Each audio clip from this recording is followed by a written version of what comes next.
This next exercise is called book openers, and the whole point is to be able to really stabilize our shoulder girdle while we move our arm.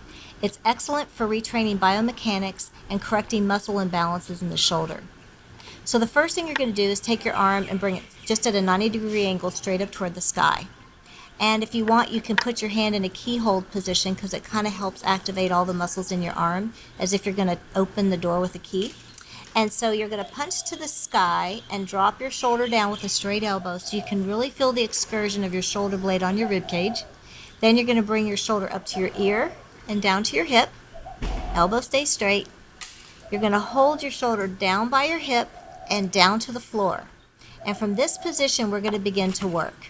So you're going to take the tubing, have some tubing come across your body like this, and you're going to basically open the book, keeping your chest nice and open. So the tendency when we bring our arm back up is to shorten the distance from our shoulder to our sternum, and my shoulder blade has come off of my foam roller. So I'm on a foam roller. You don't have to be. You can be flat on the ground, but I've got the flat side up so I can really feel my shoulder blades pressed against it. So again, I would reset. Shoulder blade to the sky, down to the floor, up to your ear, down towards your hip. We're going to leave it down toward the floor, down toward the hip, and then we're going to open straight across. Place your hand right here, right where your shoulder creases, and on your sternum, so that as you come up, you don't have any shortening in that length and width in your chest. Come back out and come back in. You can feel your shoulder blade against that foam roller. So I'm teaching this to my patients. It's typical that you start losing your stability after a couple reps, so reset. Up to the sky, down to the floor, up to your ear, down to your hip.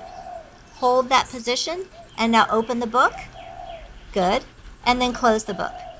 So when you're coming all the way out, you're also stretching your median nerve and your vascular supply. So if you're getting weird sensations in your arm, nervy or vascular, just back off. Don't come back so far. If you're not on a foam roller, you won't drop back so far. So if you're feeling uncomfortable, you can just get on the flat ground. And just be gentle with yourself. It's okay to get a bit of a nerve stretch, but if you push yourself through it, you can actually aggravate the nerve, and you don't want to do that because once they start hurting, they keep hurting for a while. So be real respectful of your nerves. So again, these are book openers. So then the next time you come up, see if you can let your arm come all the way across your chest and keeping your shoulder blade flat on the floor or pressed into the foam roller, and then back out. So you don't want to lose this depth as your arm folds across your body and comes back out.